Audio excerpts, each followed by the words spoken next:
Maneva na sema PENDREAM TV. PENDREAM TV de osia dem yopo. Ti say omo a obi o yare na doctor recommending say onko pem milk and say yogurt a natural one, organic one, fresh one. Ho na wosa woko. Na minister so obehwe woko anya funding na eno so mba ba bibi mu. Na minister nam ho no no. Na ne deputy onumonyamfo Dumelo. Okay. Wono so any technical advisor to the minister and our Feed Ghana coordinator, deputy coordinator in charge of farmer service centers. And a minister for trade and industry. That's we me, you know. Any agric in the Kabomu, almost called China, could do 8 good days. Okay. 8 good days. Nina and say, Obekaya, a few more and chay. And a Greek minister, any Juma could be a friend sent to Chinese company or more a waterman. A scientist, I pump so more baby farmer centers, Maku 30. Or more baby for the first time in the history of Ghana, Basi a year fertilizer manufacturing plant. Ewa Ghana has almost about cashew processing factory. Ewa Ghana has now as part of that, no, NMA Minister for Trade and Industry, Unumunyamfo Elizabeth Ofusejare, Mameno or ye Juma den papa. Natachima no for the manyadi. The first time when Mammy be a minister, my cousin Mitimia Ben or Besia, Soriano pa, Kusia Numre. A memma cran to me until baby a memman to me for now or fro. With the dominim and my China, Echo share, cashew no, your call factories are, or more and manufacture a yen fidino. Into more be manufacture or more so see process beer, Echo share, said the Bell Mubina the best ever Ghana. They went to the biggest fertilizer factory in the whole world, our China. Echo share or more factory, no more plant in the city, ever quampon betimia faso, Abiyebi Ghana. They went to a province, a honokwa, or more industrial hub, and as an industrial park. Say, asasi over 3,000 hectares, no, a factories in Kwa, manufacturing plants in Kwa, no mercy or honum. Don't forget, it's no kwa fienya, a buying AC industrial park or home. And the trade minister, Eko Kohe, or Mumodo, and the city, always say, Bitimia, and Suye, as ye dear, Ewa Hasi. First time in the history of Ghana, Timinya. Former president or visitor a year a shaman. And no nanche in feeding human who do a ban pese de bagana investors no. Na watch ba kuni a tree and a woman for Elizabeth Ofusejare and now a deputy minister for food agric. Onabo a Dumelo, a dear anymore, Kokoye, and Yanko Padum, a beswa bapa, a bapa besone say, enche. Ghana yense ba benya fertilizer factory ABC wa ha cashew processing factory ense ba be hubu wa ha enfidi djuma hodo a aban peso ye mechanize agric mechanization in create jobs because and add value ni say you don't know by any way be process ye process no e ho na sa babunu no ono do so awie university nti on person na be kawura obekuru mu no obenya adwuma ho atumi aye etumi koso nti last week there na a trade ministry and agric ministry all over the world just said omutimi ade ebaye no okay enti mame mo ma ba so na omoya de no na me follow conversations I koso na MSS platform we so de ye tiefo nyina bedi ma dance producer na tie obedi ma dance me ni list wa kwa na na ma aja ko me ne ko anu ayi mi live free mu sometimes krotimi pam me se me free studio me se me nko na la kwabna bu biansa dumfu kumfu sometimes I support me sometimes I support me ni akon ne yeko ni nyina ye den o man pinda da akofo na won se Kenya for professor bi your friend professor PLO Lumumba o ka sem bi o se o ma bia wokomu a so o ma ne betumpon se ntumpom gina nipa miensa nipa su miensa de din kan tribalist de toso ye idiot and the toso miensa citizen tribalist ne yankrofo a meni asimasika kasa baako ento oye bone kra no a asimasi mene ne nka kasa baako ento oye papa kra na mehunu se ye bone o shefita kra me se bla ye wo se suban wo Ghana ha papa yamanyo semu amanyoko bi ba oye ade na enye kra no a because ye free says amanyoko we no nsono efri kasa ko mu ntino na ye di akire we ya ade na eye said den yes akukọ satra kroma said den enye ne fe esa ze sa amanyukuo we ye kase ya enye yensurumu ne frinti no ni akase tribalist ani ye wo idiots idiot ne sankrofo no omdo mu free say o me nko ade me yeyi a na bibia yeye enti me mpotamu bola memfa ho ekwanye memfa ho ehoafu memfa ho me de manya me sika enti makosi me fie kese me twa fence wo tentente me de electric fence aguso masade security man abetena no mu security dogs bulldogs egu ho misa wo CCTV cameras ewo ho me twe me drawer etuo ewom enti eto de ni a me de metima bom no abusia ho ban eya ne refi say ejato mu a onya ba bi mpie those people no describe them as idiot omodwe omonko omomunyu obi aho na omomu twato no so omo ye citizens ne sankrofo no a woye na adia wonim se Ghana ha nyame nkwa na media ye nyina ya dia enti se o drive kra wo kwan so a wonim se mi lane nie na wafa ne lane so na okọ ubewu idiot onam lane no 3 lanes na onam mfimfin wafa ha ofi se eye ne dia because ona ne car efe those people no also me idiot but citizens any nkrofo a sebi omodwen se ne wose ye man ye so the citizens omonya nkrofo omo ye tribalist the citizens enya nkrofo a omo ye idiot they think about themselves alone and omonye ye tribalist anipa smesi dem ne kasa ba kuntino wo ya ade na se ya meka se enye ana se eye papa kram se ebone. That is our problem. Etiefo nyina be dia dance na momfa mo bo mreme Accra FM titru me hyase se me ka mampeni kufu atem yesimi mbuade yesimi di dimpenyufu atem no mampeni kufu de na oye excellent ne penso na ye ne namdwa mu bisebisa ma se momra magi loan oye ade okofa free national health insurance scheme di ba ye ya kanisa nanu ya Ghana fo bi sha asesa afedie yenteki yenkase e minds back ni ehwe de si o mampeni kufu amamu person just 1 week pen you see how kufu o mampeni da kufu be ye unpopular just 1 week po but I tell you so whatever they did the oman ko ba bia but these same people and afedie minim de so omo so a omo dig into President Kufu ni records no they were there all these years. They were there adenti and no man raised those issues. Is it because they were idiots or is it because they belong to the tribalists and for that matter they didn't want to talk about it and to say it's too late?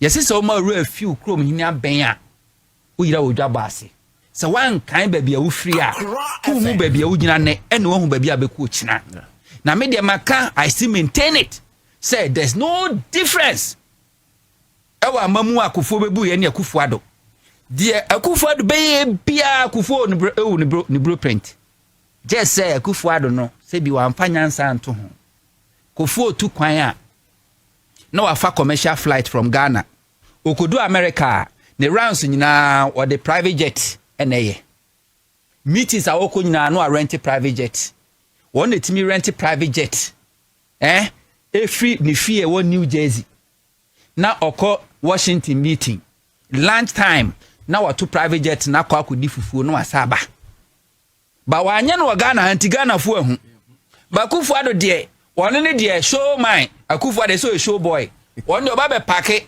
private jet ni de si tarmac no so na se wa broni etim na wotwa selfie ebedi nansa di na Ghana fu nyina hu ansa na wakotu no adeko. That was the only difference. Ba se wo fa kufu amamuo efa kufu ado amamuo ensusue bia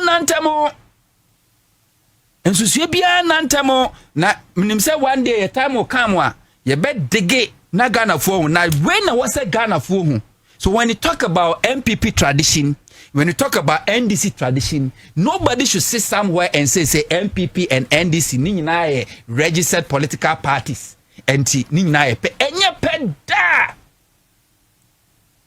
peda akwaye so oba okwa awade ase a onche otuba nche onua oba obeware no opa aware no tuba nche de odua saa na akwaye MPP ni NDC eye oba aware asono nu so obetena enti da na oba no ani feature no de banchi dua wo ho otuba nche no wadua because onim se bebo obewo afe no oba abewo na owo a na yire ne one ne ma omubedi obehwe ni kunu no and once NDC babam say pe no ahwe how many schools under trees no asha say eliminate Professor Mills over 2000 on etimi end double track system no asha say no eliminate e crowway mo population no say see amabro eye rural eye water so I was say dem ko urban near expand mo no mo sanso of form I was say mamo boho near the amamo mo school down I was say expand near the amamo mo market no was see biom kakra mo clinic no say baby edu no I was say kwanim I was say kwanim kakra near page mo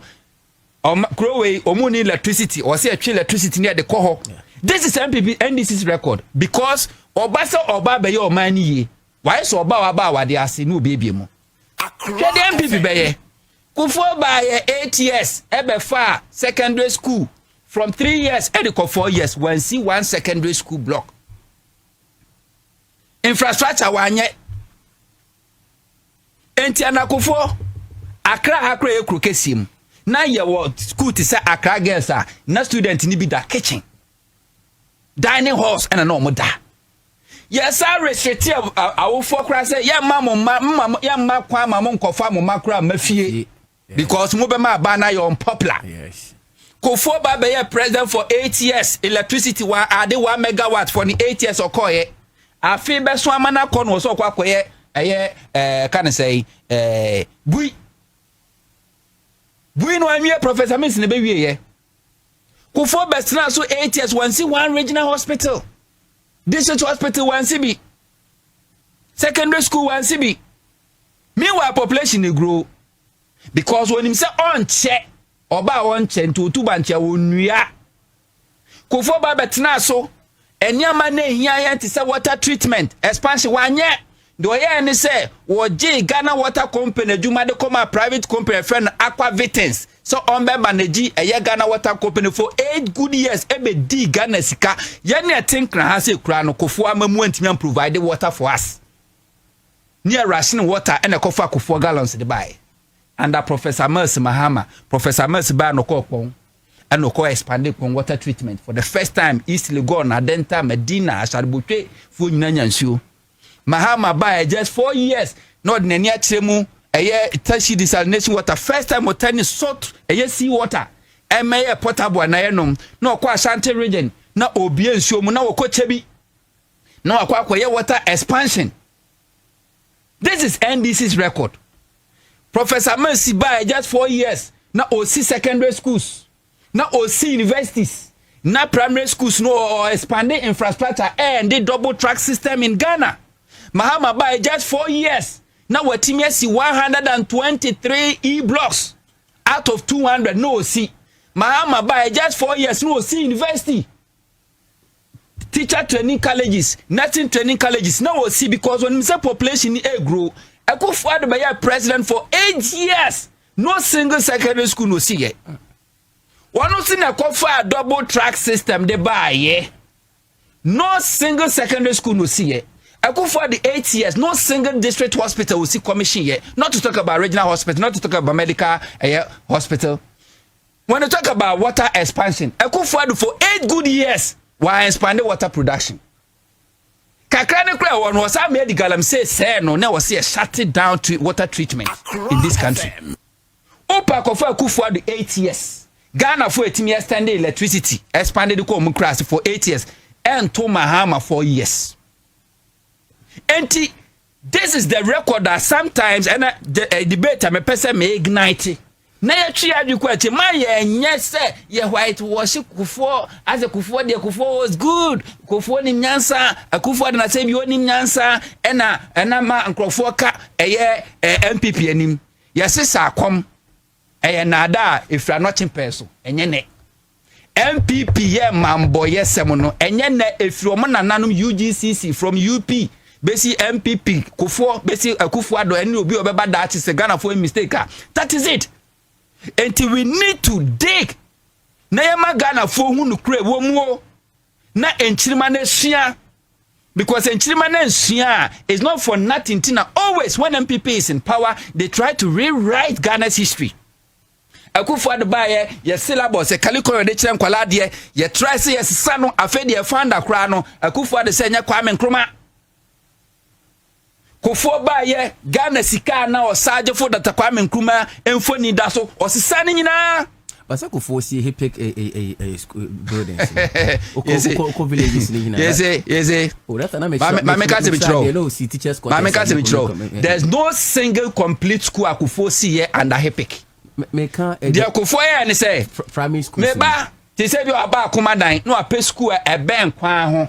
No akosi bi a 2-unit classroom. Na ya painting on Hepik benefits. Oba kromu no abehwe kwan no asi toilet. Ni a painting on Hepik benefits. Say Mahama ba etijina etimtc domi kwa benya. Esi a whole secondary school. Eko frafra ha esi a whole secondary school and Akufo are happy so se me bu akere me ba ko. Ena me ka se na wo villages na o si. Ena me kire o say hwade o say yes school. Na wa ba no be si classroom e de aka ho no. Eye normal. Na mom se abaya ba se aha school ni ha. Mi ba be si a whole brand new school e de esi ho no. Kufo ni bi. Secondary school kire me ba ko 8 years of Kufo. Kire me one secondary school Akufo see ye 8 years. Some one secondary school Akufo the commission here 8 years. And we can tell you number of secondary school professor less than 4 years to see here. As for Rollins Square, they don't go there. Mahama, we can tell you 123 D blocks. And tell me, when it comes to regional hospitals, in Tibetan, Central Region, Oko the same in Tibetan, Sunyane, Oko Trafalgar. I don't know voter region. All these regional hospitals were built by Rollins. Kufo by 8 years. Say one regional hospital was here. Kufo so I was Ghanaian will be fees or buy na me money be na fine. That's why I'm telling you say. So what nasi Emma said you obedient wa. You find yourself among the idiots in our society. Oko Kumasi yes Kufo record or yeah in terms of health infrastructure and say Okosi accident ward ewo konfanochi a ward as some individuals itimi siche over 37 Kennedy Japan one kasa ku see ward e di India to so o de ache ba ko Kumasi Akufo record the wo ho a ese bi si dan so okosi accident ward ewo konfanochi teaching hospital. Can you compare that to Mahama otimi si military hospital Afari? Me to say obeka Akufo time no ekuafo cocoa farmers o ma yeko bokoko no so mo free. You see ma menchire wade bi saba kwasem na Ghana for refi o na cocoa farmers me ba saba kwasem na ya Ghana for bebre refi what about Akufo started e wo cocoa sector no e shase under Rollins because cocoa nuane dum pempenso bi anyina ba kokra nipa kra anyina owu enti wo se etwa yedigu. Yes. Mass spraying. Yes. E cocoa fosika. Na ekuafo no body free make ekuafo. Me ba na say cocoa fosika. But Kufo ya there. Tie. At that time tie. Mass spray. Kufo my free fertilizer. Or my free seedlings. Kufo my cocoa rose. Debbie, or my cocoa rose. Kufo or my I can say boreholes for cocoa farmers or maybe ma spray and I make sure you see superlative and comparative analysis. Obi abeye bi one and dey so ani John Dramani Mahama ebeye president for just 4 years. Was he a to cocoa farmer and ye to cocoa bag back be a chenika we na man bonus 5 cedis ko fo na bi ni ho ma si cocoa kuani no ye no cocoa dua na gunu adua foforo cocoa dua na ye twa gunu ye calculate ye ya man free ceilings wo de cocoa dua wa man free wa man fertilizer free wa sati dua poton won chiri so odibo mu nti mo akwan yemfa ko wo de manifesto na company ye manifesto na chine records sen MPP on record NDC on records. Now what's now follow these two political parties are ube hu obia directions. Mate mesan so aba na watu aso ama me em say bioji asem no good enti me ba bi ma no aba ho e de ma ba we dey em say de wa kan wa refer amaja akone commander mu nyina ye say omo he say obo nem say de bi be mo anisa me say to kwa me list wa kwa ha list etime kwa ye heated but last minute list we be hu say de me kan no pre na me kan say me many Ghanaians respect Omampeni Kufuor as a statesman. Yes. But me Samonto, I would never see him as a statesman. President Kufuor is just a full soldier. Full soldiers always choose their parties over the national interest. Kufuor in any day will choose MPP over Ghana. Mate, that was Samuel Huntor, a broadcast journalist, and Mate said, watch it, and Ora Muhammad Mubarak Watara wono ena waye head of corporate communications the Metro Mass Transit wono en wone amansan dinkita ho Metro Mass Transit oko Isikuma Odoben Brakwa constituency so a wono ena waye chairman chairman constituency is saying ina nyame na adom constituency e hobokwa adumara kwa research agenda no ne from aboa bedu is come out of Embra Quantino. I see. And that's in the Adema is John Dramani Mahama say 2024 for the first time for a very long time it's come out of Embra Quafo to me to aba the way now you're in deficit in on presidential almost 7,000 votes. Now, yet to me, at 10 and you believe you by 4,000 plus votes. I see. So, which I say, Ghana phone is more than Braka for Enya. GDB, is Excellency John Dramani Mahama, na NDC mo. Intino, Yaguso, Yasu Enya, Yanchafa, Yaguso, Yenya. Na, Mabetina Hade. Semenchia, is more than Braka for. Na, Mijidi say, me ko ho a won ma me kwana me wura me fie intino me fa mo fidie so na me de nchia kese edema iskmodo be mbra akofo nyina especially me branch executives a mprempren ya no wo guso a wo processor wo de wona wo be retain one position as a branch executives then one so a se won try wa lucky a wo be sesa wen but me gidi ne and they say yakon kodin 8 years in opposition and most majority of the executives are say more than 85 to 90% omo one homebody ye coming kwa me bompa say obe retain one position because it's more than bra community ejuma no ye ejuma edafem because o share background na on Braman. Yes. Then when you link it to Ashanti region, we have places called Braman. Yes. When you come to Yanho, where your baby Afrek community where Braman Kontinase,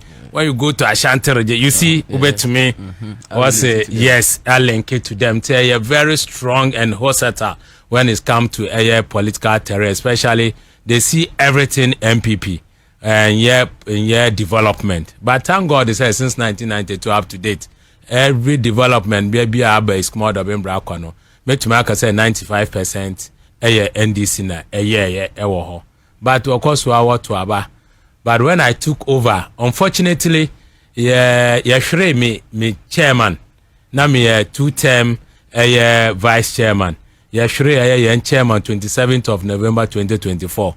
Into now this year whether I would turn it to win presidential for NDC. Nyamin chadi ye to me yaye.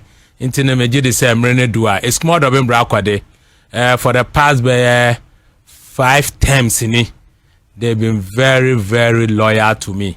Okay. From being a appointed deputy youth organizer to constituency propaganda secretary for 2 terms, to the vice chairman, and now your friend is saying 2-term vice chairman, then now the chairman. Intimidate say, Jumano, Obwa, you don't even bother. Even one now, Obefi baby, say one now, why you Jumowenye Sika, Obabe 2, Mubarak Watara. This I watch once upon me. Immediately say, when you abotare, this is my last election in a small of Mbrakwa. Men fa a baton no ma wenya. Immediately say, when you abotare no one besunya, because me sunya na baby amabe do say siawa. It's kuma order Mbrakwa. Yeah, one is small of Mbrakwa politics. What you say? They only want somebody who understand them, not somebody who come and want them to serve that person. Inteno mechia when ye papa baba mechia me honorable DC or boy you honorable Olivia Bentel in there on them by you are Eddie Kitanwodi pushing the agenda of His Excellency Nana Opoku when it comes to sanitary sharing sanitary to your friend is a yen mbayuwa no nde odi se ejumadi no ewo district assembly conference hall, and it was very marvelous. Ohwe mbayuwa weni age say indeed this is a weni na na ebinimo one tiase na wasere and this is yen the policy wo social intervention and say ye be pad ama. But I think say if they live in an area like Ohia and Sheda, area like Warubegu, area like Mante, Otebrikwa, Jahade, I think they will understand this thing. Always more than Brakwa. And you know, a lot is going on. Okay. Into Yabeda, Eya Oman Penny, Nice Excellency John Dramani Mama, where you ma pa, Warbo, Ediabuana Wari Seti, Ghana, I Biaka is more than Brakwa. But Yabeko Asamono so, I am saying, but me Musa, Ufi Metro Mas Yadia, and I say, me who's a baza who for be Abba. In fact, come up, and I'm say, Endra cry or Takwa, semi diama coronation march, no, into Nemaka Sabi and Kaida, Mudi Gua Kwanswe, but Bomi Mubasa for now, but I want someone to sing. You mean, I mean, I say, you'd say, young man paying power, a lawyer Carl Caesar.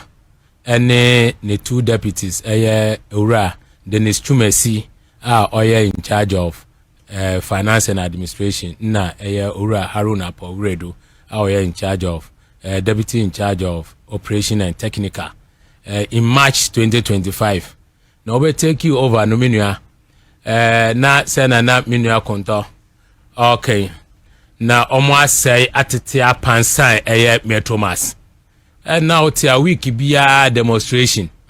Want to our car obi to me call retirement or call the benefit was senate. I was a maza by 5 years, 6 years in o benefit no metroma won't try or coshet here 2 na other 10 na yawo other insurance ya what yetu ama when send ebe ya obenya bibisi wa was oh hwemba nipa no so ni pay slip na bosom bia no we den what to me na bosom bia no obeba metromas yard wa obi wa kwa retirement to me de shinab na nkosua obebodua say wentua ni sika mana nde all that I the thing of the past ye nyina yete yedu mrebi na yeton yetume ton bas ye mienu miensa carbon 5000 cedi be 7000 cedi miensa nti no we ya dia na challenge edema lawyer Carl Caesar MD na ne two deputies say wo be hwe na won so reset na manpanyin oga say reset Ghana no so metro ma ahye won say won so wo mana reset ne ebi eden eka metro mass so ampa was start kakra ebinimo de be 200 buses na at the end of the month we raise be 10 million Ghana cedi expenditure etume for 10.3 10,300,000 into we na ya boka ya de 300,000 to we do maybe na be 15th 20th aketua no mpo na wo bunu tot ebinum nya one day on the 10th na ebinum we nya one on the 15th na ebinum one day on the 20th. This was what was going on our Metromas, but in then yamin chade a chapa from on up to so on the 5th they know bia why then nsa kane aketua wo ba so the first thing na driver near why ejuma 18 years 20 years 22 years na ni take home less than 1500 cedis in there at least driver ni take home they were almost 2000 cedi when in sakraya what they about conductors one take home na do 700 cedis e be 750 cedi in the conductor ni take home cry or the call be 1200 to 1400 cedis in the year your revenue increase that with Isuzu company war my 300 buses and in 100 edikai abe cancer nyamia aduma by the end of July to first week of August the second 100 ebeba then October end of October so now the final 100 beba and yeah no kwa within this time I copy November no there's other manufacturers, other vendors who are one buses so available. We are expecting not less than 500 buses at the end of December 2026. Now at the end of December 2028 the executives want target and they say you be routine not less than 2,000 buses, which is very over ambitious, but it's going to happen. O share deals are with vendors. I think it's a idea. Metro Mass ever for net tampa fra. Ya start here for yen tampa no ye fra. Na buses na mo de buy no I shall say juma. I started Benada na start say ye release ebi. Because what the buy no I was saying njuma bebre I was say ye. Say see anu ya ye njuma no more than 70% because I was say yen technical so once what tight any nyina ansa na esikwema ankasa. Okay. Intino say currently met me akase MD na ni deputies are another your friends and some of the government appointees are omo to me we create a job opportunity ewo Metro Mass. What by within 1 year met to me akansi me bo say omo creating njuma upon this difficulties ewo ho omo creating new jobs at the ama Ghana for na one when you ratio wo oma your friends ndis abenu no almost be more than 100 new jobs apart from drivers 100 no say bi me auditor uko financer uko procurement sell communication uko other department traffic operations I create a lot of ejuma and it's going to create more intino ya start ya be make sure say your buses ne be both inter and intra but inter no be more for now send a baby to me in time so I per se within a short time you to me to another buses in the very end so that to me creating more jobs at the ama Ghana for that is it in your more buses. That's brilliant one day. And Metro Mass for more boy Ejuma ye bon pa seja I said them can bet me but yen shendra my Ghanaians are my band di omo free South Africa buy omo flee from the xenophobic attacks in South Africa. One year Babi do share the reception given them by the chief of staff together with the minister for foreign affairs Samuel Okuze to Ablakwa and other government appointees. I want to echo her situation is saying you know I mean that's it but best na ma TBB kakra na my brother Same na oka issue be na ese okwa bi na wanka bia na nkamfaso ni wanko bi mpa mfaso waso na yes inde menjin this Ghana for when we refi what has happened to us some from year 2001 to 2008 a lot has gone on but ebinmu amana ye adwen say the time on man paying bi otis no your soro abofo. Okay, into Huntor. You see, yes, the obia was say, oh, why Ojan wan on na oboina. I see. Any bini on my paying a kufuo. There's so many things now who push you, also now who call a uncrassina or the project your friend is a hippic benefit. Meanwhile, a rural area pa a small of embrakwa. Tina me born crony be our rubegu or here and shedda edumenu and kase. You see, to understand me community. Your friend Brahman cook also. The only project I want to me here was the big benefit any toilet I will see here. And so no that toilet ni na sami o shampoo I ni na sisi kwa ho toilet o unto during my teaching days me who be and me da quarters ni bi kisi kwa krom kisi na o see then say OCD let's say Kisi our eastern region here. Central KE as when make Kisi KE ampa. And I'm trying to Kisi crying chrome. No, see teachers quarters. We are sure say year rolling starting no be complete here. A 2-bedroom, we say hall. And then for the headmaster. No, and quarters so make for the headmaster. For headmaster. Headmaster is bungalow. No, they are classrooms no. MPP and Akufo. Their major infrastructure record a toilet. Toilet. Akufuado. Baumia 8 years. Toilet. Major infrastructure record. Toilet. We cried on more for the end the happy toilet no see. Akufo de de. Only the way toilet no wait. Almost come contractors. Build, own, operate and transfer. Ni nyina ne say. Almost say aban na be pass ase. Now contractor no the amount. Contractor no do sika ba be si toilet no. We see toilet ni ya na waton so bi toilet no. Crofo be twa omoto anu age. Otew ka wi a na afei asabeye abane dia. Build, own, operate and transfer. You see? And no man can tell contractors no omode contract document ni mom no kwose ba bi ketu abi. The contractors need to say normal government contractor. O kwose ase a na wa generate certificate no ba beju omu. The contractors ni fa ko register structure ni dey si wonum afo generate certificate kwa ade build, own, operate and transfer unti and akofo that one Ghana toilet in Baku crane why mtimi ye ewie intimia so say ya kan ya wa ha na Dutch for say wo my school feeding in the brain of Kufuor Dutch government na was a war bread school feeding no one wa fa ho ka we tua caterers yen na 1 to 4 bi kodi hu ska Dutch for ka say they are withdrawing school feeding services no it take your man penya we nya ni baby ko Professor Joy Evans Atamo say you betumi the Ghana sika ayede atwa school feeding so will you tell me say in the school feeding your man pay for any school feeding ana you can't tell me that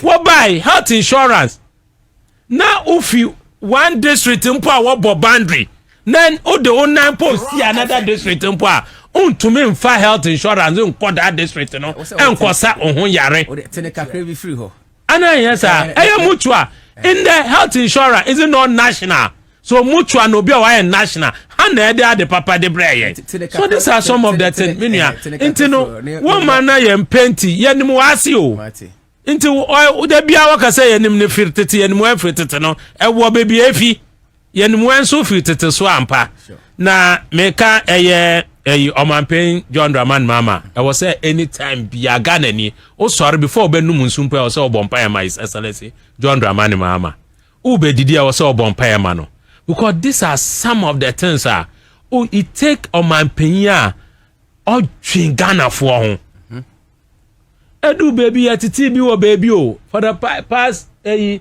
years bi I be sen koye ebinu 8 years yet titi bi wo baby omo ankasa osimi yedi yemfie asem but look at what has happened when actually say minua when you give opportunity to the young and upcoming politician they will deliver in the yenhwe nia Okujato oye who thinks say Okujato na oba apart from say afema kemunu na wadwen say Okujato will never on to me ye juma to the expectation of all Ghanaians.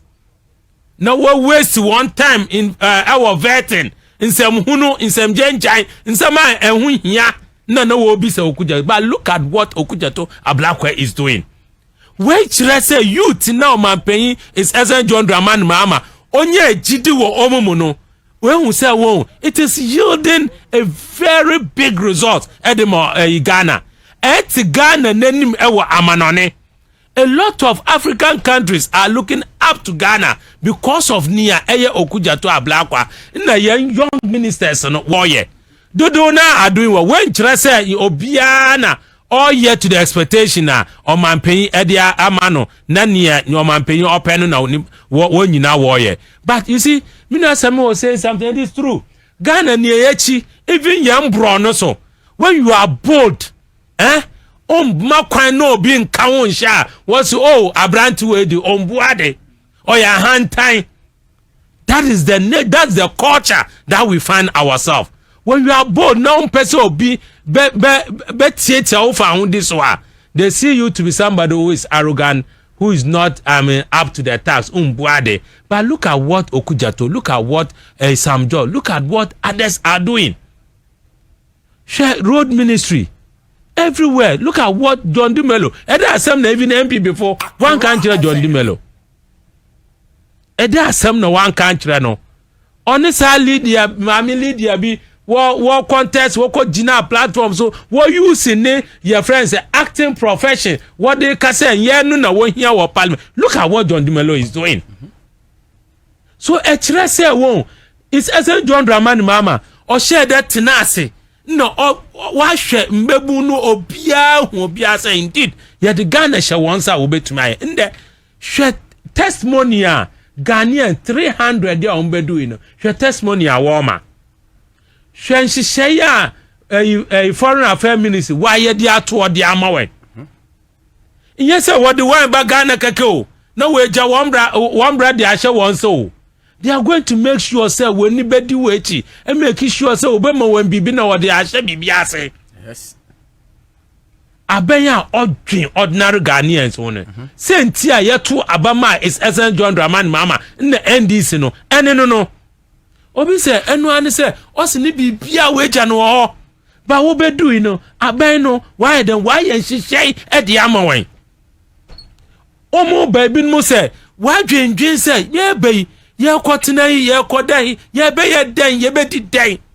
Ba wo be do you know enam hihye ya Foreign Affairs Ministry. Owura okuja to ablakwa na odi weni mo ye minister no. Nhihye omodi ato ho no. Omo ehun say no. It was long overdue na nka was say what the kind bagana mpo dada. We kire say aban no aye nhihye ya won no ebuwa won abrabo. But we are still saying say Ghana ye hu ni ekoso. Even though as ye pese diplomacy no you need to amanone no. Look, we shouldn't also have to give chance now omo tietia yem fa ho this are. So are they telling us when you go to when you come to Ghana, South Africans won only businesses I was saying Ghana for now say where na. Even here the Ghana for abaminia yeda man paying say. Look at what a binimo even in that 3 days. What bro wana waka kakrana waka wano. Omo abro binimo. Yes. Michelle, your friends say one gentleman be ewo X. Osha omo abro no omo apam neni nyina aye basa. Adentine ewo say damade na eba nesa. But I like the step aye foreign ministry na abai no omo eteki. And I think going forward is going to let other African countries to know say one fire and kwa. And in the OSHA, the South Africa, Ghana ambassador of South Africa, what responded to South Africa was say your friend said 300 now, but only 10 pen now one documentation na papa. But I like the response at the ambassador Ediama South Africa for. I think say when we stand on our feet.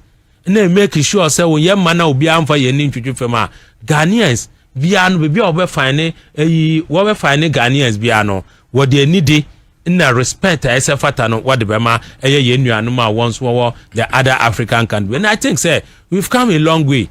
Even yana Africans mbo na ye hu say abrafo no mpo wo ye enden we are wo say ye do ye ho ye coexist na ye unite Africa countries na ebe ya abrofo no mfa ye nkwa no ye mo na ye tete ye ho.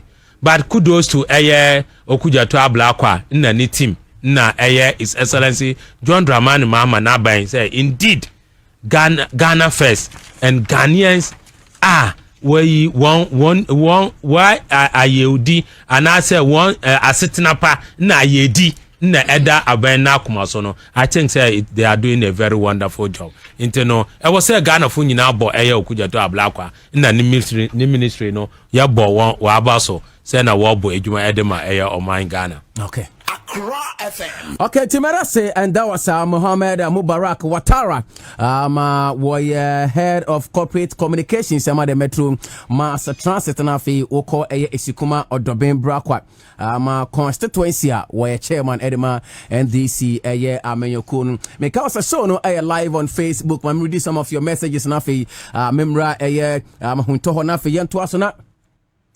Francis Champon, okay, my man, and funny free strength famra. My Filippo Quabre was saying, must the broker can take trade shop, okay, honor the Efriaba. Was it's time for this current government to take good care of Ghanaians who has traveled to other countries due to what is going on in South Africa. Greetings to my daughter, Frimpong Manson, a Champon Felix, and my mother Auntie Mary of Janine. So Philippe Onidia and Accra FM. Now my man and kind the next one. Ebenezer Kofi but he was say stop playing those South African songs on your show. They aren't people we should promote in any of our mediums anyway. Ofori Delali was a greetings Accra FM and so yeah Joso Nadia Ode Aba and so and no Wafake New Press Station second was the NDC party especially President John Mahama it is any arrest a person who can post e-levy is back. I want answer from NDC party. Greetings to Honorable Moses Abo John Boyd MPP National Chairman hopeful. But you know, a message in the Hoka Krama. Isaac Zion up here was a wonderful work. Thanks so much, Isaac. Now, Nasser Al Khalafi Jr. was good afternoon, boss. You're really doing a fantastic work. Thank you so much for the commendation. Now, what else on the other about any Ibrahim Musa was from Northern region. And also, or every Eric Bedin. Was this guy now what easy to be done in this country? Well, meaning the worker. Albert was a demonstration is leading if JDM is loading if JDM and the chief of Takwa area renew this South African contract. JDM and Takwa chiefs will be on fire. Ghanaians get ready to face this youth actions. And the emoji uja or the aba Samson meaning in free ho. Me in free ho. Kimia Honfe was a Huntor.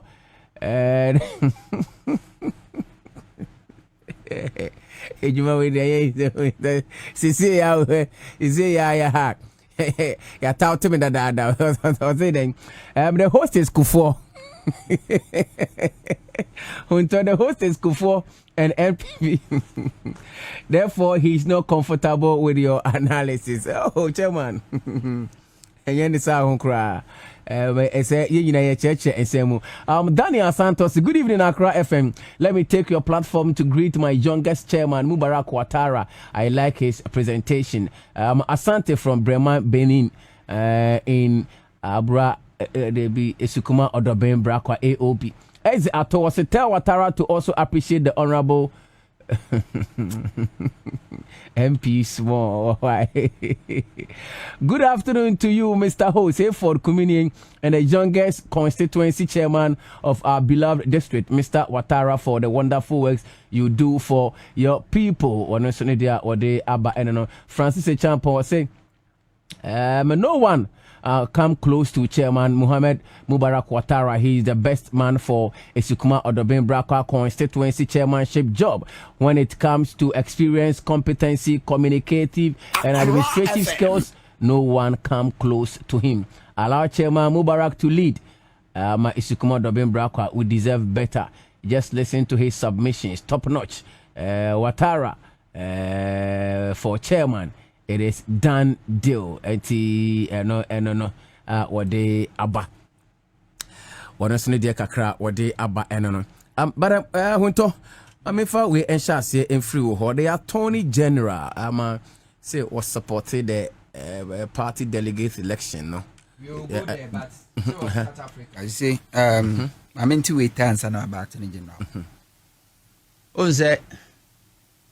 DIC NDC amamumu bia na DIC BC MPP amamumu person.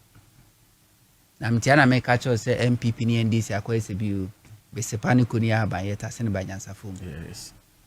Se bio pompo ne kompo edini se pa na nso ntimi mfa pompo aduru nsa kompo. Na ntimi mfa kompo aduru nsa pompo ma ne. One the entire xenophobic attacks by this is not the first time about. Oh yes. But for the first time Ghanaians or more South Africa if really comfortable say let me go back home. Penny say I want children and ma boa kokohwede e ko wura kusibom. Na kokohwede de okopedo kusibom. I want children. Yes. 2022 ana Russia say on Ukraine ko war. Ghana for Ukraine pa student be brave wo. Yes. Russia Ghana for be brave wo. Eko ne sha ase no a Ghana for ma pressure say aban Ghana for ko for mo bra. Afi aban so be kwa ko for mo aba. Eko wi ase boabo mo anokra no a they were stranded. Say bi na aduane o mo be di kra na eden. It got to a point Ghana for no my stranded with Ukraine here say afi kra do mo mafie biom they prefer so mo betra ho no mo a yento bomb no mo pay. Because back home no say fia say economy na tete apansam. To bakra dey no ba bidi. Ti Ghana for no mo Ukraine chose to be there. So omo mafie kra. After say abana frustrate or disappoint or no afi kra do mo bi o betra ho no e mama. Student cry no student do right to suicide they will not even come. See. Xenophobic attack is like almost every year a resurfacing. And the MPP a resurfacing yeah. Hey, ubia no energy so beba. But for the first time, Ghanaians fulfill say this is perfect time for us to go back home. Yes.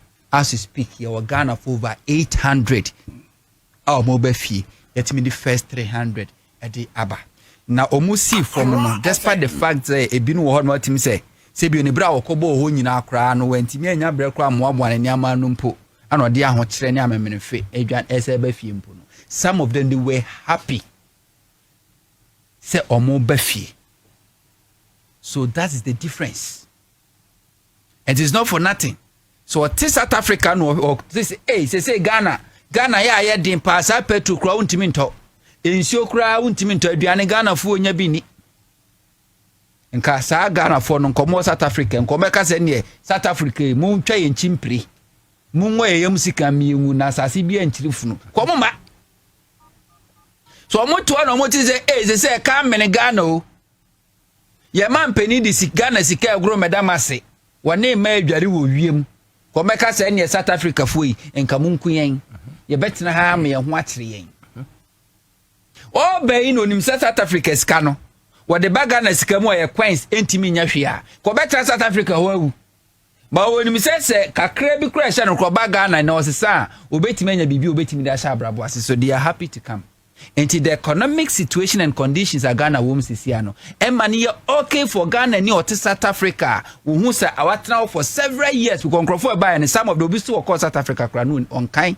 afekro de koy we're living in life now and they are comfortable omobedu ye yesi aboa wansan woni hwekura no posane nsem aban enema efa plane ko form because before that abana host to more for days we feed you omo do maba ombedu ye obia Ghana must go bibie wo mu ya mieso mademate ne sentuma wo mu aduane wo mu sika wo mu abana sa build data ehwese sankrofo nyina at least abani o many video make asemo Huntor eke oba ye Facebook page ma videos ni nyina eda ho no ma egi egu ebra woni bedu ye na eye minister Samuel Kuje to ablakwa wako eye plane mu na oni omo edi nkomo to ba Accra 100.5 FM on Facebook all the bra Accra 100.5 FM on Facebook na be hwe asemo Huntor kan videos no etwago Huntor ma metio nti abaya ye especially enya woni munyamfo a oye minister for foreign affairs ochese o akukudu ni mude yes South Africa abana musini yera kwahyiso abo adwuma abana yade ye ma omabaso na ye nkan Ghana for say efie ni fie na omo makọ South Africa purchase sometimes we see there are some places I call South Africa near kaze ni part wo kra na Ghana ha se bi abo akra ye mfa ntina ho yes abo akra ye mfa ntina na so sanity South Africans one thing they should know is say many be Accra FM oh damn no South Africans are civilized how over the ordinary South African citizen they are not civilized despite the fact say when it comes to infrastructure they say roads are dying industrialization Africa has South Africa I think South Africa is the biggest economy second biggest economy after Nigeria among grow for do na school And the Sangro for me, some of them. And Tene, Malema Biso must say, they say Ghana for 300 in the Kofi. How many jobs and are created? And how many of you and Amonia say Juma? And then Nigeria for almost like Omo. Me, I don't have any problem. Name mom, takwa, takwa, go fields. Takwa go fields. My baby, Juma, Mota Moisson. I buy so on renew farmer mobium, a South African company. They can go to hell. Sir President Mahama ma ye renew sa a Takwagum a good field for a license. So Monsantana Ghana ha and mining for additional another 20 years. And first canon cost South Africa. I'll be part among part of among Ghanaians sir. Ye BTSC Montiaye demonstration. It's about high time. I buy me take over MTN. Take over.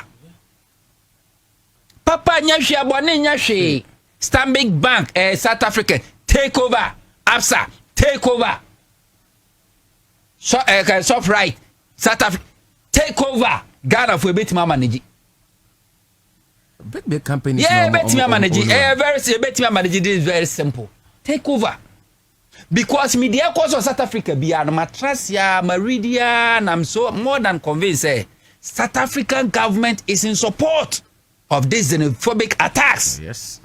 Because how can you tell me say a government war institutions, war security agencies, customs, immigrations, police, military, not civilians, afamrash or munsem, terrorize foreigners. And our leadership, none of the leaders has been arrested by the security agencies in South Africa. Some of the attacks happen in the presence of police. Now you attacking foreign nationals. And I am more than convinced, and nobody can convince me that South African government is not behind it. South African government is behind it. But when him say because of diplomacy, say be a bani tekisa move noa, the government and as the nation will be criticized. And to ensure that when mole where they at for, if that's not the case, how many of these leaders terrorizing other foreign nationals, African nationals, how many of them has been arrested? So South Africa government is behind it. And for that matter, Ghana government should not sleep and say you are a Pan-Africanist. Your civilization in Africa, democracy, Ghana and Africa, the first country to gain our independence. We supported more African, Nigeria, foreign South Africa. We supported, and for that matter, no. South African business in Ghana should be taken over by Ghanaians. Because we take Ghana for your Mukoya. Obi, etimia bien a juma, a bien container, our ya bonwa pamono agene niama na South Africa for na osazen of ankofo muli na saji say June 10 omo fana omo deadline omo see every South African company be a foreign company owned by foreigners we adwuma omo no after June 10 take over that company. So what it means ni say companies ni na no ba be take over. Now, go take other foreign national no investment will chrome. So, build a country. Now, would your baby and take over any? That would your baby and take over any? MTF office, if a fair, you bet me, you bet him that clinic. Oh, yes. A bear rage, you bet him that children clinic, you bet me the aye. We're down there, Stanbic Bank. I cry, you bet him that cheap compounds. Yen sheda ni specialized hospital dey yen etwo henia yen sheda ni specialized betim do mo branch no every region bia mo branch na dey specialized clinic hospital yes ye di yicho eye papa yes eye papa ebeboa yen se utimi ko hospital na patient and crofo yade di queue was a wound free South African, now what's that? And the government is sitting down. The South African government is complicit. Okay. Sure. And for that matter, Ghana government See a team a crofon in our baby. Yadiana Cabio. Here we ya crom in every year. South Africa for companies. I was, Mbobi. Yanko will be kind to be concotum. Name companies in a dear, ya baje. Yes, ya manage near the coinim. Back to a Attorney General, say Yamakwama political party will be our year registered member with good standing, the opportunity to vote internally.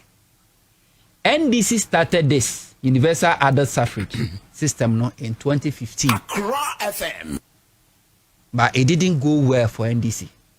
A part of the reasons that made NDC lose more seats during 2016 elections. At that time, NDC database, NDC were registered members over 1.5 million. Omiyan Soko branch one mo bi registered bia Augusta ne bia no. Yema kwan no twaba. Na yemfan select who becomes parliamentary candidate and who become presidential candidate. Eye fantastic because one of the keys a betimi e dey stop this monetization I just say obia sorry no the hands wenyeska na dey come microphone ato amount. It was laudable idea. But the system was not well managed. Omu open floodgate Emma corrupt politicians candidate etimi importe MPP for edumbe NDC register mu for them to be elected as candidates just to weaken the NDC. And after 2016 no NDC tnasi who defeat or defeat or tnasi no so say universal adult service system kwano metwem. And Attorney General said we should go back there again. Now I think says the Supreme Court jutumwa. What it means is say NDC as a political party needs to sit down again and see how best we be treat as security loopholes no, to make sure say identify benefit. Because mentias say obe catch them say me a branch member executive. Me mitimi to aba eyi who becomes parliamentary candidate in my constituency. Mitimi to aba eyi who becomes presidential candidate in the whole country, for the whole country. But me to aba as a branch executive. Me to aba as a branch a constituency executives. But me to aba regional executives. Me as a branch executive, me to aba national executive. Me didn't want mentiase. Me didn't want mentiase. Na de bia no. Oh, unse branch what the nipa ne draws. And sometimes difficult to be bribe woman. But when it comes to the regional elections, any national elections, no corruption no because one of the parliamentary no nipa few ni selected. And the makwa money easy to bribe them. And most of the kind what they will share delegate list. No, okay, nipa to about me now 1,000. Me ha me who say me support to be out. What they am inform 500 other candidates in son che. And now them am from 550. They had me one vote to cram my winning. Na was sorting 2 months and my cheche. Now no the course I was east. TV name Kusia and Cronio be any Kusia be. No be any Kusiano. And you'll be any. But I can make away your time will be about ya select it. Because you see, I didn't see any at least me more than half of my winning. So you're very good. Because as our system near Juma Ghana, I tell you, send MPP as a political party, and you bomia, and a bell flag bearer. Da. Say universal adult suffrage, Juma, our Ghana, and MPP Kwakoto by flag bearer. I tell you, say Baumia can never be elected. Say flag bearer of the NPP. No.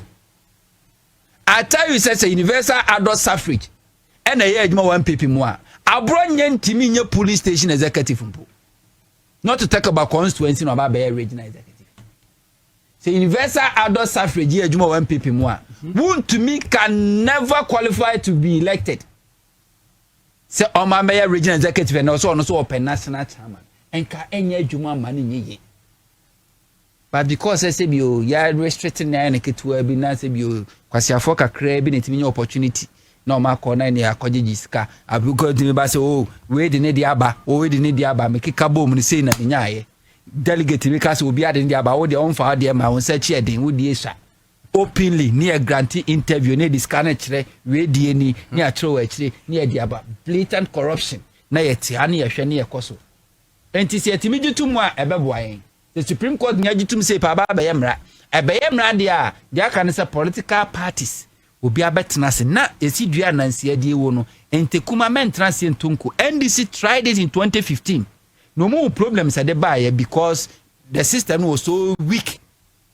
This is Supreme Court nya gitum say pa I was say NDC tenase na ohyehyemu yie se nipa no a wo se oba be NDC kra member no I was say any background checks the school kra na wo kwa because e be mo admission kra no mo ye checks okopa ba adwuma ye ma national security for ekoye background checks yes. And this obi so ba be NDC ni na I was in background checks na me fancy so say normal say politician and say political party we be cross the carpet from here now okoha normal and this NDC ni decide so china obeye MPP ni normal yes. So obeto na aba so obe campaign odin sika be boa normal yes. But normal say obi a wa cross the carpet from MPP to NDC na after 4 years also compare constituency executive or compare regional executive or compare regional executive and national executive normal. Enti me sa mo Huntor me sa me to about we NDC mo as a delegate obi bia wa cross the carpet from one political party abe MDC mo no say 4 years say 10 years I will vote against you.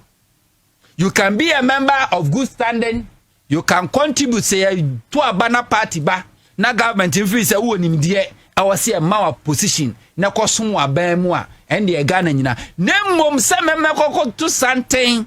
Se kwabena manu no ya MPP ni 4 years ago and across the carpet by NDC or so about the parliamentary candidate to about me to about myself because I can never trust the person. Okay. And to me NDC contest ya mo ba be koi. Me shadam family onyimu pi from constituency to region to national to flag bearer. Nemmom obi bia obe offer himself say oba for contest. Na me dimani fam show be a background am say wo cross the carpet from this political party na ba NDC mo I'll be the first to campaign against you. Matima me was say na me fa NC that was Samuel Huntor or a broadcast journalist and mote ne kan mo bara ma memra wo so me say message you na ba ha na me Huntor boy no o heavy fa uni onya boy o uni sa I rant fa Mubarak mamiti you.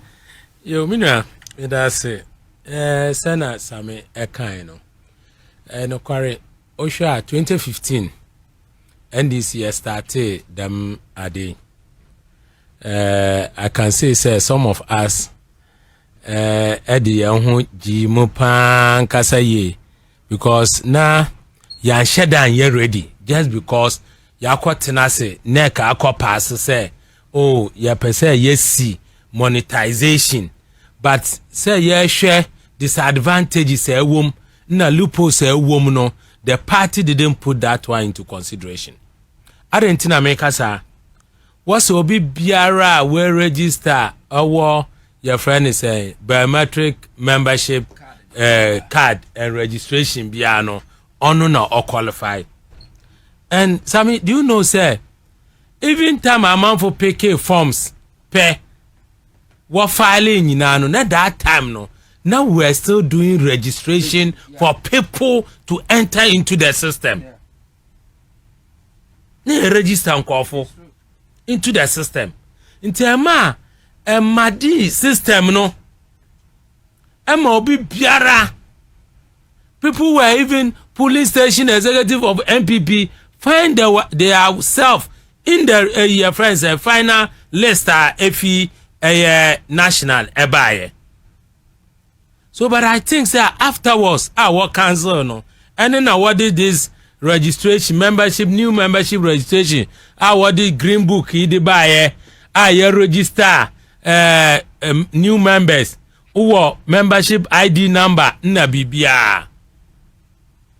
So I think say going forward I was say election national election directory what na say what draw a nanka say ye very well to be able to make sure say ye be sisi loopholes no.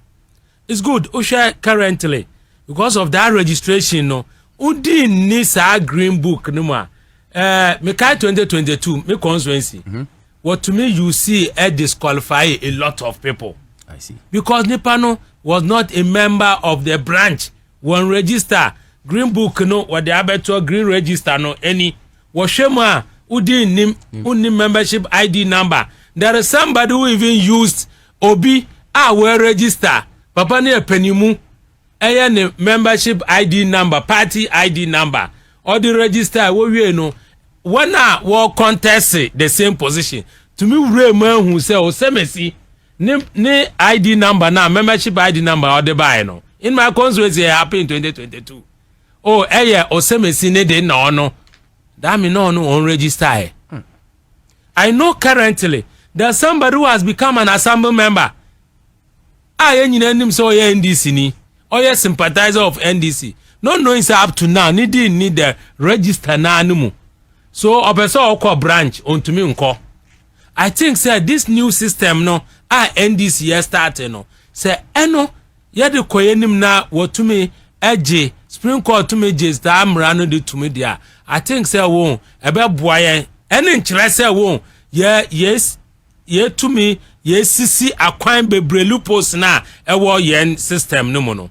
There is more to make sure say ebe to me improve. Eba no sa na ebe boa. Say na minus America no. It is true. Say a register member in a good standing. Our book no register book no mo.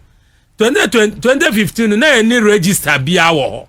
Eno ani say was what printing less than when mo na we register member of the party, but now there is a book, there is a register, a branch now obetumi aye then I verify nipa no nidi ewom.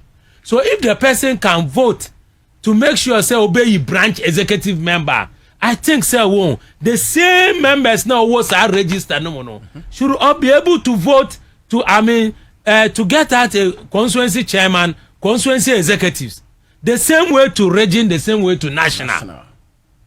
Meji de say you bia no nim obia or contest ya obey your friend say na a parliamentary primaries and I say a presidential primaries.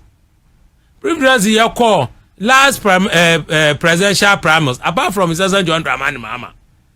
The rest now oba nyina no obi o edi na we what keke onim no.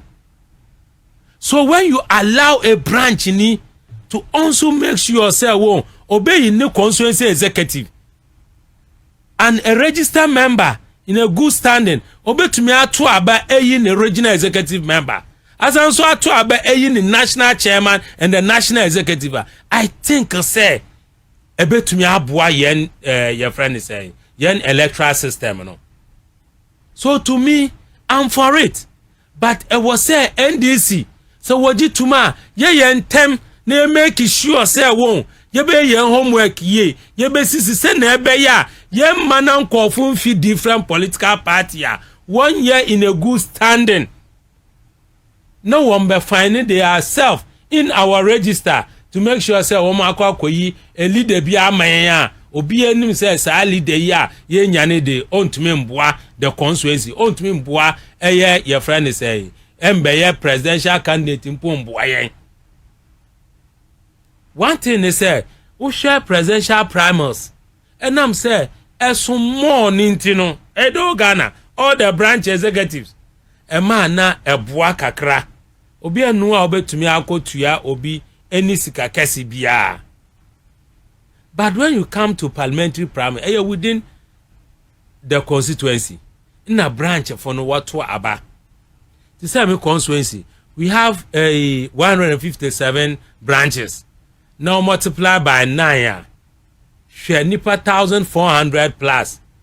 But still and I'm saying na sami eken nipa no wa say nipa 5 na ye contest parliamentary primaries into no onko target nipa 5 na ye dey obia benya nkofo no wa to ama no into no or divide no hwe say wo no menya nipa 600 maybe abeboa me 600 no akope hu sika So we are 500 or we are 500. So we are 300 or we are 300 cities to make sure say at the end the higher bidder na obenya the opportunity.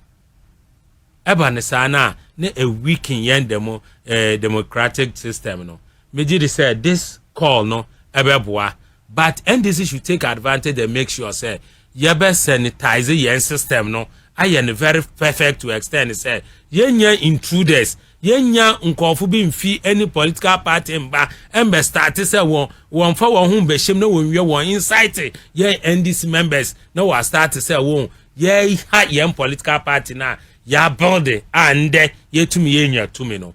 I think say ye the mad na ebeboa. So the national, the regional level should make sure say wobeboa na ya make a system very strong. I aim to mean pave way. No be biara in fi baby mba within a short possible time also wabe. And I like it say na Osha branch level a branch register member. Now udin wo book no more as a NDC member. Register and do more than a certain period. You can't contest to become a branch executive member. The same way, if you even different political party now oba register as a member, serve it to a certain level to me yede to me and to aba and contest any position be. I think say yes hard so na binu fi different political party mbo na wo register mpo e wo say you say ye co-primers did this year and a year or more to me nkoto aba our primers and also bet me aboa na ya make ya cleaning system na NDC ye nya credible one bet me aboa no all the time we get a very good leaders we bet me lead both parliamentary and your friend is presidential. But I think say national one share now one manner the same system and run into me yamfa the same system nkoyi regional executive so waji tuma the same system nkoyi regional executive the same system in your friends regional executive the same system and your friend national executive in our constituency executive. I think say yes a bit me abuana yen democratic system I am very strong and effective. But I say, I love seeing Chairman Mubarak. His leadership qualities is too much. He's saying, Huntor is one guy. If he's talking from start to finish, from afar, we look up to you. Whatever. But Mr. say, authentic and durable UPVC any HDPE pipes are Duraplast na mekan for ediama water tank na we store in suno omo de no water tank enti bomodi se obe from 0244336665 0244336665 SIC State Insurance Company and American farmers over 60 years in Asel de Ghana and it is built on integrity and care. Now, from motor to fire, accident to travel, marine, and more, Ninano, SIC, and American folk na mede amawo.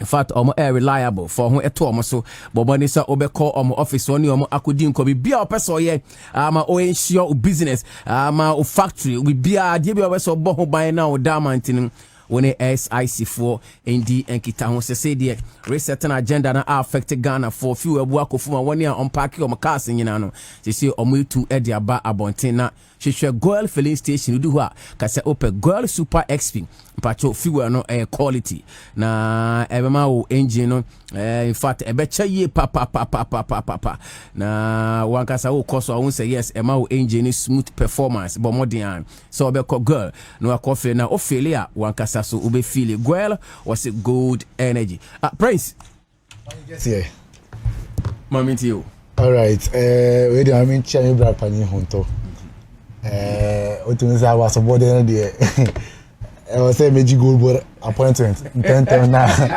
Me na won here because I was supposed we there what you say end up from. I mean we the first time. I mean we the first time. The last time some by me share only we see like Kabori sa. Yeah. Sa crash same say no eboa. Mahmoud Kabori. Mahmoud Kabori, fantastic. Kasama for the Minister of Lands and Natural Resources. Correct. Or call for Ashanti region, regional communicator. Agenda for. Agenda. Oh yes. Or born in one body into video about. Yeah. Yes. My member me brown to abaso. Why there? Or boy juma. Otimi who say, "Metra na meet how was summarize it agric ministry na ekọ so ho ina me say kai adwuma no de otumu say onima adwuma no o anja anto ne ho so kwa o ye adwuma no so sa na wo say obi bia customer ministry bia anytime abanya kwanya wo station bia so there was so adwuma pa o minister and I said the ministry because politics about a man for the hu ne oye politics obi say hwehwani adwuma won't make us say me ya de pan so me fa ho say nipa be hu ana so mu hu at the end of the day no so mu take decision on you so mu vote a normal amount to say why and so mu de mu ani ahu enti waduma say and I say wasudi say obe bomb modi amagana for nyina hu nduma pa wo ye why ne sa de ayemboa quick one on South Africa me who South Africa say a failed state in fact a failed government and failed state the moment as ti my move for hu ni say omo na afi no law enforcement agencies omo jo maduma ye that means we a failed state because one obi abetena okrum oni nkrata obi betena wa wan aduma immigration for aduma immigration for it me say ba country we date we nkrata we no odi ba ha say otena ebro data wo say otena no etie de oko na no one say Ghana immigration service akofa nkwala mo street say ye de omoko because omo no mo data on it mo ye de na mo ba Ghana mo free fa de na mo ti krum ha say na adi bo to mo wo kwan fefefe so na say immigration from South Africa it's omo de omo adwuma na amatima mu for say omo ko ye omo adwuma mo omo no omo ko no mo attack Ghana for Kenya for in fact Liberians Nigerians in the name of say omo na ama ahoche ne wo ho no e wo ho I mean it does not work well because one say na the senior mo kan mo na you see ye retaliate am go so far you and Nigeria for enyo na ye mo problem and Ghana for na ye mo problem mo to ko mo suban ye just a week ago now omo report omo crime rate nipa on daily basis average of 60 daily basis crime rate no killings are in South Africa on daily basis nipa 60 in fact from January to March this year alone nipa about 5,181 and ekuomo say eko boy robi dan mu akobo lutu akunu kwan so and robbery cases in fact rape crowd there or say on daily basis government na report you 120 rape cases na report on daily basis. Enti when Nigeria for na you where South Africa for ankasa omo ankasa they don't know the problem a omo kom ana omo nim krofo omo cause omo problem no nipa kro omo cause omo problem yam rofo that is why mo nya mo independent truly ankasa 1994 year na mo nya independent papa how mrofo na di muso sa up to now instead say mo be ni mo nuanom Africans be work together na ti ma bo ma de mo hono mo si omo na ye mo problem na ene omo akoto a school bi mo amobo foreigners and they say no say free Ghana and I'm in scholarship na me call ya ye hwe wani na yabu in fact and now my be na post video bi say on andwam o na so we tattoo na we kokko kakra enti amu ni so ya Ghana ni so mu na share wona ye bi say documents be na wo permit so na chrome ha they say no mo yen say and what say who be better na chrome ha bi so right now they have moved from say we illegal immigrants to say ye mpese who be be chrome bi now my bena motion say no and so if is not in support the president Rakabana wa ba bonta be ka say ade na me mind for no I'm not a part of it police now fail police to be enforce law nkwala nkete at 18 15 etimi ko she to she ne yanko so wo no adan a oye na Ghana ni oye Kenya ni oye Nigeria ni enti me I feel say omo problem mentally omo problem the go man ya itu kunipa 50 on daily basis there crime scene. I don't know the motivation there Ghana for BD cohort here. But also unemployment rate see na about 30%. Over 30%. Ghana we are doing about 18%. I don't know say high rise buildings na man for I don't know who say how ya brochi bi how ya de bro so bia. One am court na share Muslim areas say Ghana. Difference behind me I don't see any difference between South Africa and Ghana. In fact, how no what to help wasumujo essentially South Africa. Enti ye betre South Africa for no more than there Ghana for say retaliate at the end of the day they will lose more for companies now South Africa more dey bo o man no say Ghana for say adwana fi MTN ho MTN to free Ghana Nigeria for population Nigeria for so mu use MTN bi ma MTN be gu Africa o mo gu so mu na man no egu enti on omo ye no mu ntwa so na ma board the foreign affairs minister me say you can say whatever you want about the minister. You can have your reservations about him. by a ban say Odi Juma as foreign affairs minister honorable Samuel Okujuta Blakwa. In fact, me who young Africa da. Say asema si in fact the speed with which our person responded. And now no ya ekokun Ghana students be crowd country me very finidi. It was stabbing in one of them. And among 2 years engaging the family, the authorities. Emma it mean asem no it be investigating the matter to the end. It tells you say enya about say Ghana for we mo do so ntia we sir. Even a single person put who work out obi man so the honorable minister want to make sure say you are protected. Now as a man discuss Bank of Ghana, you know, my member Bank of Ghana but say on my intervene. Amaya use 0.75% na MTN 4% commodity ban. Now I dare my rehone say South African company. Where the film I actually could use my winter city. MTN South African company any mo crack can kasa mi o 0.75. But I am a reho say enyanum MPP for baby amode qualities akoduni. Ye nyi no now mo ka che say NDC dey FFF party. And a MPP intellectual party nti e ba say yen ken kan na ente no ma ase a omo na oti ase na MTN for one now say say winner omo ka e-levy is back na e-levy na nkasa hwan dey buy.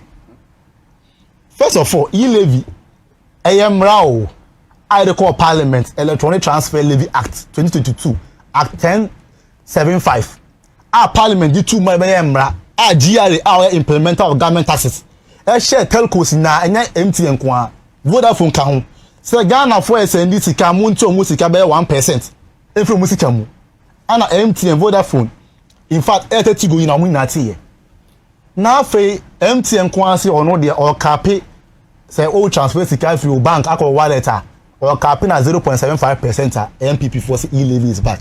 You see afina matia say in Ghana for pama omusa no because one mo na mo di e-levy beto Ghana for so mo di e-levy ni ba we no na mo ka che Ghana for bi no say mo pese yan kasa yan san e-levy ni free mo so a mo nto aba ma dota ba womia sinya on ti sasem no say MPP for say e-levy no mo di beto Ghana for tax na mo ntia no o do na Ghana for mo say mo mpe na mo say mo san pese yan ni free mo so a mo nto aba ma dota ba womia yan ni free mo so si dota ba ya ko gina UPAC e ka kire Ghana for say on oba obey e-levy free ho enti who the tax beto Ghana for so esan you see election say ya nto aba mawa as a condition onyi tax ni free so and the president John Dramani Mahama aba abey sa tax na free Ghana for so na a telecommunication company so no they or the levy beto the transactions obey enti who you see MTN on ka ho